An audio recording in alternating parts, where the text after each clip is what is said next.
things that I've done. Oh, how could you pardon me, forgive my iniquity, to save me, give Jesus your Son.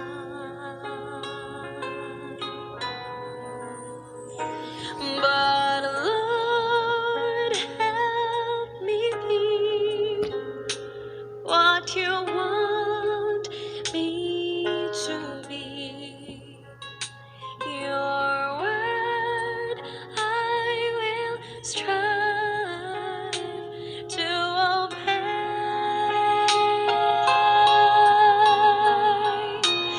My life I now give, for you I will live and walk by your side all the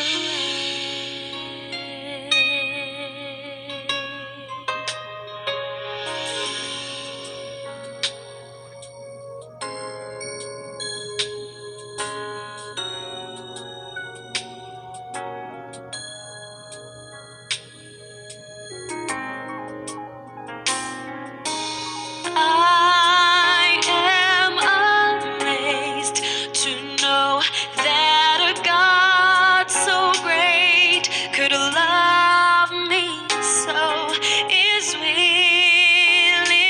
and wanting to bless.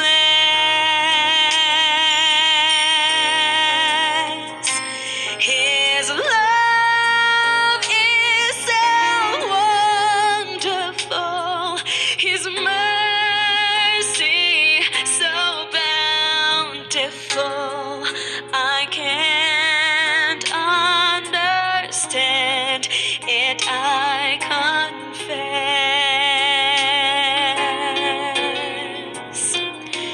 But Lord, help me be what you want me to be. Your word I will strive to obey.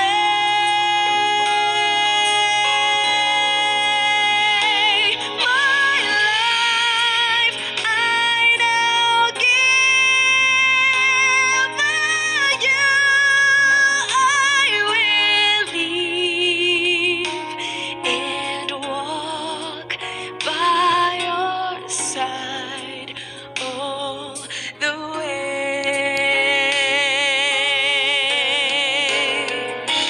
But Lord, help me be what you want me to be.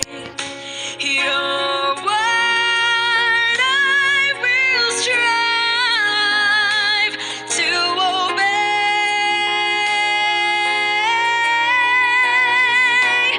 My life I now give, for you I will live and walk by your side all the way.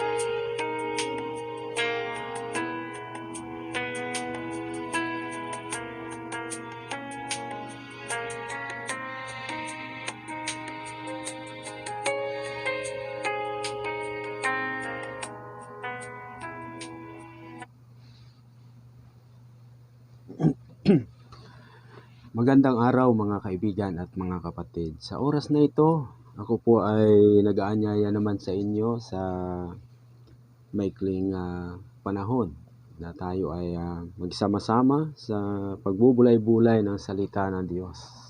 Saan man kayo naroon, ako ay bumabati sa inyo ng isang magandang araw at sana ay nasa mabuti kayong kalagayan at ang pagpapala ng ating Panginoong Diyos ay nasa inyo bawat isa. Sa oras na ito mga kaibigan at mga kababayan, tayo ay pinagpala na naman ng ating Panginoong Diyos sapagkat tayo ay makakarinig muli ng isang salita, bahagi ng salita ng ating Panginoong Diyos sapagkat ang ating kasalukuyang panahon ay ang sabi ng Biblia dito sa aklat ng Apokalipsis 1, Kapitulo 3. Ang sabi dito ay mapalad ang bumabasa at ang nakikinig ng mga salita ng propesiya at tumutupad ng mga bagay na nasusulat dito, sapagkat ang panahon ay malapit na. Mga kaibigan at mga kababayan, tayo po ngayong araw na ito ay mag-aaral ng salita ng ating Panginoong Diyos sapagkat ito ay napakahalaga, no? Kung tayo ay abala sa mga bagay-bagay dito sa sanlibutan, ang salita ng Diyos ay laging nagpapaalala sa atin sa isang mga kadahilanan na ang panahon natin ay hindi na maganda. Alright. Sa ating pag-uumpisa mga kaibigan at mga kababayan, tayo po ay lumapit sa ating Panginoong Diyos upang hilingin ang patnubay sa bawat isa sa atin. Tayo po ay manalangin. O dakilang Diyos ng tahanan ay nasa mga langit. Sa oras na ito, kami po ay nagpapasalamat. Una, sa buhay at kalakasan na ito pong ibinigay sa bawat sa amin. Gayon din sa pagkakataon, Panginoong Diyos, na makakarinig kami ng inyong mga salita. Nawa ang mga bagay naming madinig buhat sa inyo ay magsilbing gabay sa bawat isa sa amin upang mamuhay kami na ayon sa inyong dakilang kalooban. Ipagpatawad, O Diyos, ang aming mga kasalanan sa isip, sa salita, maging sa aming mga gawa. Ito ay aming hinihiling sa iyo sa pangalan ng aming Panginoong Hesus. Amen. Mga kaibigan at mga kababayan, ang Diyos ay palaging may salita na nais niyang ating madinig tulad na lamang ng nakasulat sa Aklat ng Awit, Kapitulo 119, ang talata nito ay 105. Ang sabi dito mga kaibigan at mga kababayan, ilawan sa aking mga paa ang salita mo at liwanag sa landas ko. Mga kaibigan at mga kababayan, ang salita ng Diyos ay tinatawag na ilawan sa ating mga paa at liwanag anya sa ating mga landas, sa ating mga bawat araw-araw na pamumuhay. Napakaganda mga kaibigan at mga kababayan na kasama natin palagi ang salita ng ating Panginoong Diyos sapagkat ang sabi dito ay siya ay magiging ilawan sa ating mga paa at siya ay liwanag sa ating mga landas. Ito ay sinasabi ni Haring David. Ang salita ng Diyos ay inihahatid sa tao mga kaibigan at mga kababayan sa lahat ng panahon. Kung noong unang panahon ay nagsasalita na din ang Diyos. Pakinggan niyo sa mga sulat ng Hebreo, Kapitulo 1, ang salita nito ay 1, ang bersikulo nito ay 1. Noong unang panahon, ang Diyos ay nagsalita sa ating mga ninuno sa iba't ibang panahon at sa iba't ibang paraan sa pamamagitan ng mga propeta. So, ang Diyos pala mga kaibigan, ay sa bawat panahon meron siyang mga ginagamit. Ang tawag nga doon ay propeta. Ang sabi dito ay, noong unang panahon anya, ang Diyos ay nagsalita sa ating mga ninuno. Ibig sabihin, yung mga naunang mga tao sa atin, bago tayo, nakikipag-usap pa din ang Diyos sa kanila sa pamagitan ng kanyang mga lingkod. At yun ay mga tinawag na mga propeta. Ano pa? Siguro tayo ay maaaring magtatanong, paano naisulat ang salita ng Diyos? No? Ang sabi dito sa ating Biblia mga kaibigan at mga kababayan, sa aklat ng 2 Timoteo 3:16, no? Sinasabi rito, ang mga bagay na nasusulat ay ganito. Ang lahat ng mga kasulatan ay kinasihan ng Diyos. Ano pa? Sa 2 Pedro, sa sulat ni Apostol Pedro, doon sa chapter 1, sa may talatang 21, ang sabi dito ay, walang propesiya na dumating kailanman sa pamamagitan ng kalooban ng tao, kundi ang mga taong inudyukan ng Espiritu Santo ay nagsalita mula sa Diyos. So kung paano pala nakarating ang salita ng Diyos sa atin ngayon, mula noon pa man at hanggang ngayon mga kaibigan at mga kababayan, ay ito pala una ay kinasihan ng Diyos. At ang sabi sa Biblia ay ang Holy Spirit inudyukan ang mga tao upang kanilang maisulat ang salita ng Diyos, sapagkat sinabi dito sa talata na ating binasa, wala anyang propesiya na dumating kailanman sa magitan ng kalooban ng tao. Ibig sabihin, hindi ito gawa ng tao kasi sinasabi dito, hindi kalooban ng tao na makarating sa atin ang salita ng ating Panginoong Diyos, kundi ito ay kaloob mismo ng Diyos through Holy Spirit. So napakabuti mga kapatid ng ating Panginoon na ang kanyang salita ay makakarating maging sa ating kapanahunan sa ngayon. Kaya nga, ang sabi dun sa ating binasa kanina, no? Mapalad tayo mga kaibigan at mga kapatid kung tayo ay nagbabasa. Kung wala man tayong Biblia, ngayon ay nakikinig tayo, mapalad tayo. So tuloy natin. Paano tayo matutulungan ng Bible o nung salita ng Diyos sa ating pang-araw-araw na pamumuhay? Mga kaibigan at mga kababayan, siyempre sa pang-araw-araw nating mga pamumuhay, madalas tayo nagkakaroon ng mga problema. So ito na yung kasagutan mga kaibigan at mga kababayan, na ang salita ng Diyos ay mangusap sa atin sa pamamagitan ng pakikinig o di kaya sa pamamagitan ng pagbabasa. So napakahalaga. Paano daw tayo matutulungan? Una, sa aklat ng 2 Timoteo, Kapitulo 3, ang talata nito ay 16 at hanggang sa 17, ang sabi dito mga kaibigan at mga kababayan, ang lahat ng mga kasulatan ay kinasihan ng Diyos at mapapakinabangan sa pagtuturo, una, sa pagsaway, sa pagtutuwid, at sa pagsasanay sa katuwiran. No, napakaganda mga kaibigan at mga kababayan ang sinasabi dito.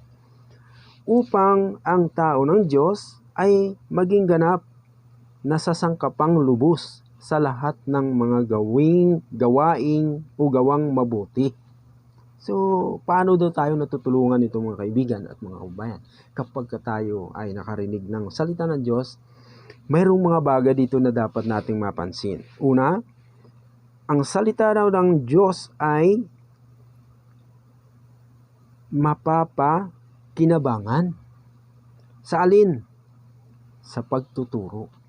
Halimbawa, tayo ay may mga anak, pwede natin silang turuan sa nitong salita ng Diyos. Ano pa? Maaari daw natin gamitin ito, basahin, alamin kung ano ang mga saway ng Diyos. Siyempre, ang Diyos may nais yan sa atin mga tao. Kaya kapag tayo ay gumawa ng mga bagay-bagay na hindi ayon sa kalooban ng Diyos, sinasaway tayo ng Diyos mga kaibigan at mga kababayan. No? Tinuturuan tayo. Ano pa? Sinasanay tayo, sabi rito, sa pagsasanay sa katuwiran. Alam nyo ba, ang Panginoong Diyos, talagang napakabuti yan sa tao kasi nais ng Diyos na masanay tayo sa pamumuhay na tinatawag na makadiyos. Kaya ang sabi ay, sa pagsasanay sa katuwiran. Bakit binabanggit yung mga bagay na ito? Ang sabi dito kasi, upang ang tao ng Diyos, tayo yun mga kaibigan at mga kabayan, ay maging ganap at nasasangkapang lubos sa lahat ng mga gawang mabuti. Ay ito naman pala yung nais ng Diyos sa atin. Kaya kung bakit tayo maaring matulungan sa pagbabasa ng Biblia o ng salita ng Diyos. Kaya napakabuti mga kaibigan at mga kababayan kung tayo ay merong Biblia sa ating mga tahanan. No?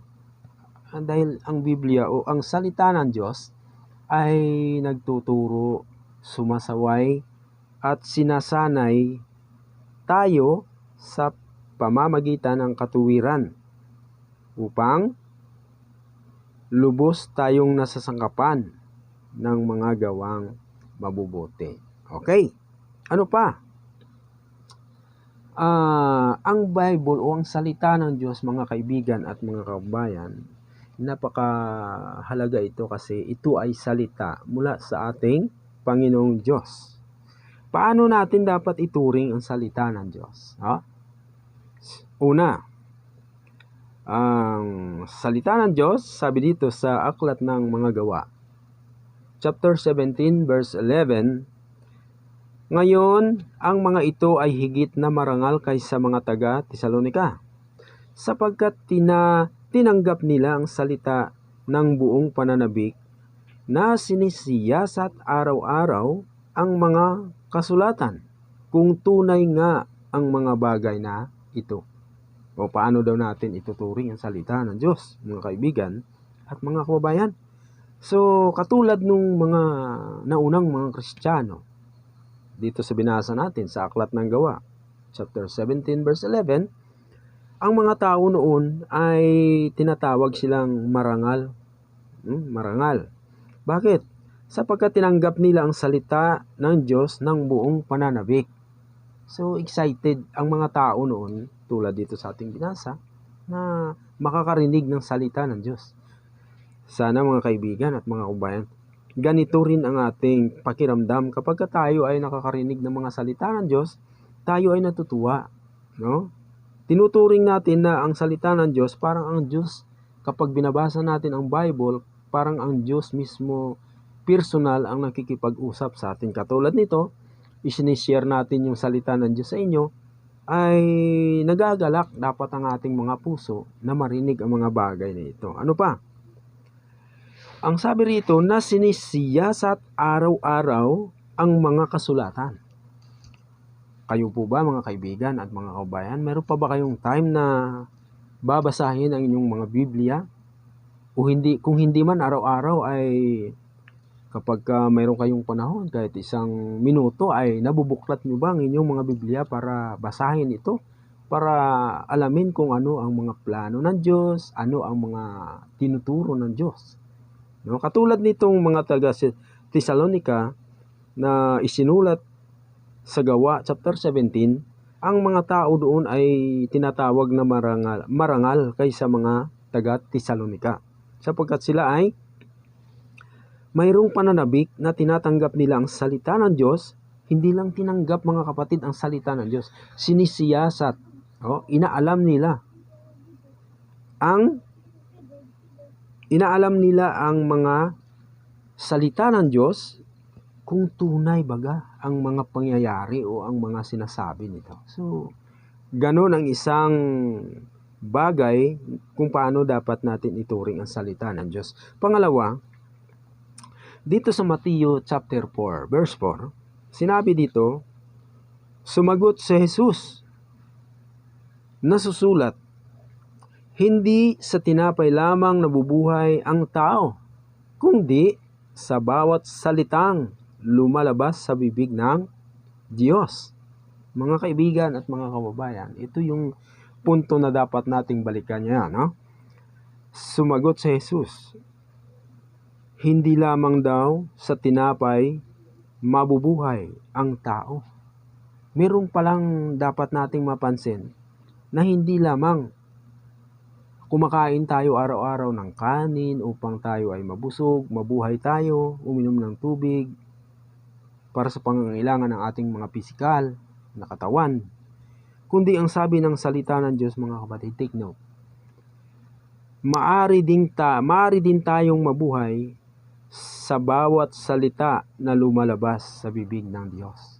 Kaya ito yung napakahalagang punto, mga kaibigan, mga kapatid, na nais kong dalhin sa inyo, na napakahalaga po ng salita ng Diyos. May buhay po dito eh. Ulitin natin.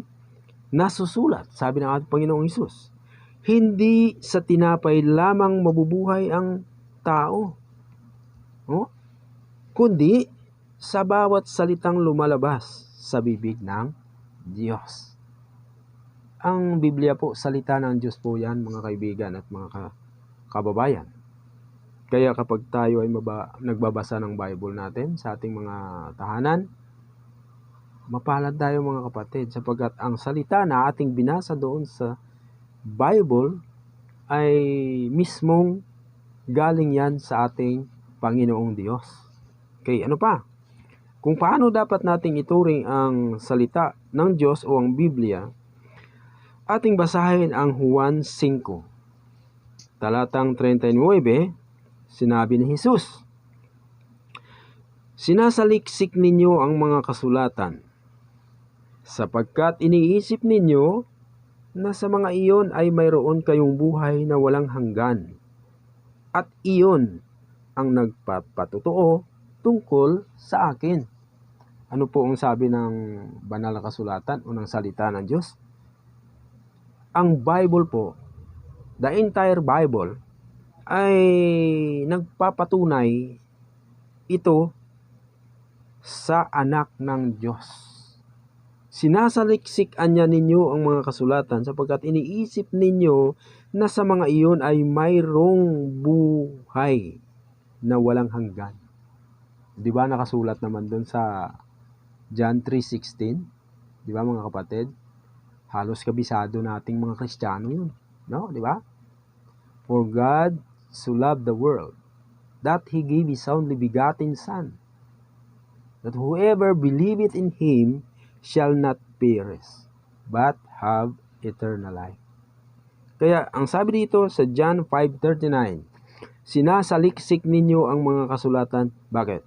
Sapagkat iniisip ninyo na sa mga iyon, sa Bible, sa salita ng Diyos, ay mayroon kayong buhay na walang hanggan.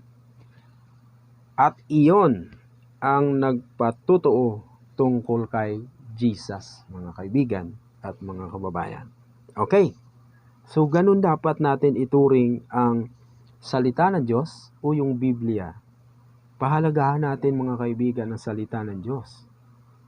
Basahin palagi natin ang ating mga Biblia sa ating mga tahanan para magkaroon tayo ng gabay na mula sa Diyos. Okay. Paano kaya natin, mga kaibigan at mga kababayan, paano kaya mapapasa atin ang buhay na walang hanggan? Dahil sinabi mismo kanina sa Bible, sa ating binasa, na kapag tayo ay nagsasaliksik ng banal na kasulatan, mayroon pala dong buhay. Now ang tanong, paano mapapasa atin ang buhay na sinasabi ng Biblia? Sa aklat ng Juan 3:16, balikan natin ang ating binasa. Binanggit ko kanina sa wikang English, ngayon basahin natin sa wikang Tagalog. Ang sabi dito, John 3:16, sapagkat gayon na lamang ang pag-iibig ng Diyos sa sanlibutan, na ibinigay niya ang kanyang tanging anak, upang ang sinumang sa kanya'y sumampalataya ay huwag mapahamak, kundi magkaroon ng buhay na walang hanggan, mga kaibigan at mga kababayan. Napakaganda ng sinasabi dito sa wikang Tagalog sa John 3:16. Sino mang sa kanya'y sumampalataya o maniwala ay hindi mapapahamak, kundi magkaroon ng buhay na walang hanggan, mga kaibigan at mga kapatid. So, ang kinakailangan pala dito, mga kaibigan, para makamit natin ang buhay na walang hanggan na sinasabi ng Bible, magkaroon muna tayo ng paniniwala kanino? Sa ating Panginoong Hesus. Magkaroon daw muna tayo ng paniniwala o sasampalatayanan natin ang ating Panginoong Hesus para hindi tayo mapahamak at magkaroon tayo ng buhay na walang hanggan. So, ang tawag dyan, mga kaibigan at mga kababayan, through faith. Kinakailangan nating maniwala kasi ang sabi doon sa ating binasa kanina, ang buong kasulatan ay pinatutuhanan ang ating Panginoong Hesus. Kaya dyan sa aklat ng John 3:16, ang sumampalataya sa Kanya ay hindi mapapahamak, kundi magkaroon ng buhay na walang hanggan. Okay, paano dumarating sa atin yung pananampalataya? Binabanggit sa Bible na kinakailangan nating maniwala o sumampalataya, mga kaibigan at mga kababayan. Pakinggan natin sa aklat ng Roma 10, ang talata nito ay 17. Kaya ang pananampalataya ay nanggagaling sa pakikinig. Tandaan po ninyo, saan nanggaling ang pananampalataya? Sa pakikinig. Kung kayo ngayon ay nakinig sa aking sinishare sa inyo, ibig sabihin, kapag maniwala ka sa mga bagay na ito, mga kaibigan at mga kababayan, manggagaling ang pananampalataya sa pamamagitan ng pakikinig. Ano pa? At ang pakikinig anya ay sa pamamagitan ng salita ni Kristo. Kaya binabasa natin ang Biblia dahil ito'y salita ng Diyos, mga kaibigan at mga kapatid. So, ang mga bagay sa Biblia ating basahin.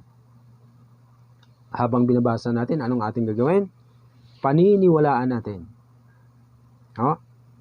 Dahil napakinggan natin, nadidinig natin, o nabasa natin, paniniwalaan natin. Ang pananampalataya ay nanggaling sa pakikinig, at ang pakikinig ay sa pamamagitan ng salita ni Kristo. Roma 10:17. Mga kaibigan at mga kababayan, sa panghuling talata na ating babasahin, sabi ng Bible, kapag tayo ay nagbabasa, kapag tayo ay nakikinig, ayon sa binasa natin kanina sa aklat ng Apokalipsis o yung aklat ng Revelation chapter 1 verse 3. Sabi rito sa panghuli nating talata, mapalad ang bumabasa at ang nakikinig ng salita ng propesiya at tumutupad ng mga bagay na nasusulat dito, sapagkat ang panahon ay malapit na. Mga kaibigan at mga kababayan, kung kayo ay nakikinig sa aking isinishare ngayong araw na ito, isa ka sa mapalad. Isa ka sa mapalad na nakikinig ng salita ng Diyos. Sapagkat sinabi ng Diyos, mapalad ang nakikinig at ang nagbabasa. Kaya, iniimbita ko kayo, mga kaibigan at mga kapatid, na palagi ninyong basahin ang inyong mga Bible sa inyong mga tahanan at inyo pong bigyang kahalagahan ang salita ng ating Panginoong Diyos. Sapagkat ang salita ng ating Panginoong Diyos ay nagbibigay nito ng gabay sa bawat tao. Kapag sa tingin natin hindi tama ang ating ginagawa, i-guide tayo ng salita ng Diyos. Sapagkat ang sabi sa Bible, ang salita ng Diyos ay nagtuturo, nagsasanay, and then nagsasaway din. Napakabuti. At ating napag-aralan ang mga mensahe ng ating Panginoong Diyos sa araw na ito. At dito nagtapos ang ating pag-aaral, mga kaibigan at mga kababayan. Sana loobin ng Panginoong Diyos na tayo ay kanyang pagpapalain at sa sunod na pagkakataon ay makarinig muli tayo ng ganitong pabalita na mula sa ating Diyos. Maraming salamat mga kaibigan at mga kababayan sa inyong pagsusubaybay sa maikling panahon. Atin pong itagubilin sa Diyos ang ating mga pang-araw-araw na buhay at huwag natin kalimutan na magpasalamat at palaging manalangin sa ating Panginoong Diyos.